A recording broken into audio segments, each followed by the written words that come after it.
Thank you and welcome to the show this morning. The topic this morning is the evolution of affirmative action. And we're fortunate to have with us this morning to talk about the evolution of affirmative action, Dr. KSanford. Dr. KSanford is Dr.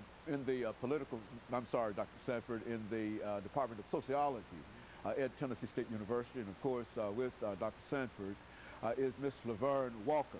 Ms. Walker is a former affirmative action officer. And of course, Dr. Sanford and Ms. Walker, let me welcome both of you to the show this morning. Thank you so much.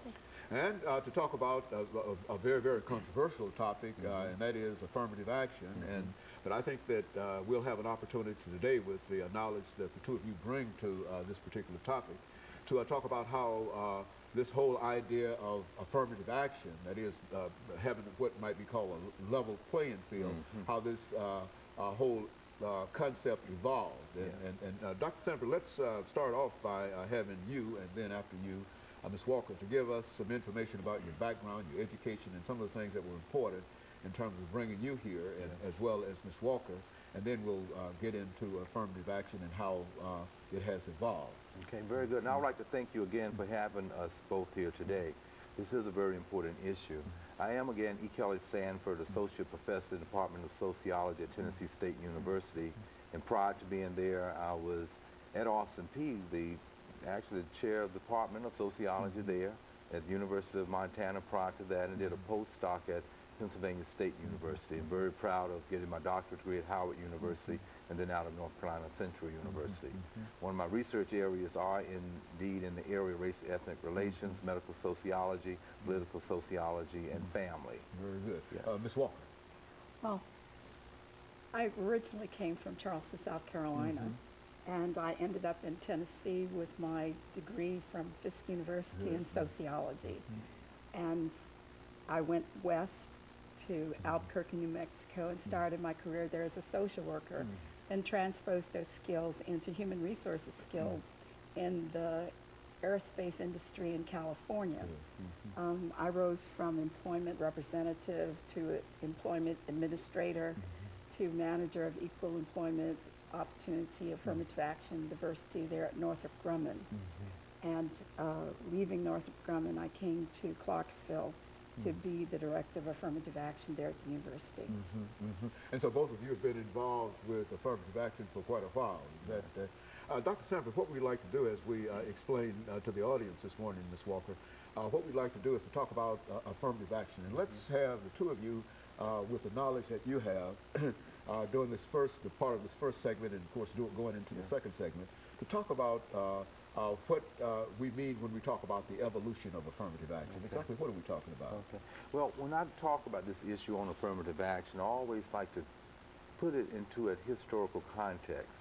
And I think in many instances we have some misconceptions about this affirmative action policy because the general public, even educators and lawyers, have a misconceived notion about the historical backdrop of it.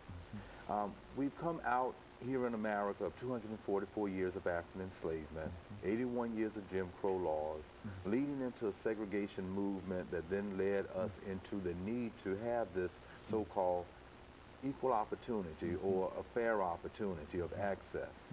And throughout that first 100 years, I would say around 1640 is quite unusual, but Dr. Kenneth Stamp, in his book entitled The Peculiar Institution, looked at this 1640 as a time when indentured servitude was present here in America. And at that time, in a unique way, they started to look at people of African descent in a different way because of pigmentation. And from that time on, leading into the Dred Scott case of 1857, the Civil War, leading into another landmark Supreme Court decision of 1896 with Plessy versus Ferguson that made things so-called separate and equal, and we all know it was indeed unequal. That then led to one of the shows that you've done in depth, the 1954 Brown versus Board of Education. And it was out of that time period that Reverend Dr. Martin Luther King galvanized the country into this civil rights movement that brought about a lot of change. And with that, people were coming to the table, trying to give some thought to how can we give some type of opportunity to those that have historically been denied opportunity. Okay, and of course, Dr. Sanford, we're getting ready for our first commercial break.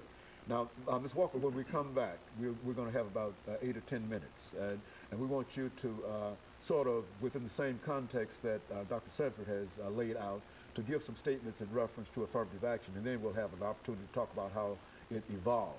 And that way we'll be able to sort of pull all this together at the end of our third segment. And we'll be back with our audience following this very, very short commercial break.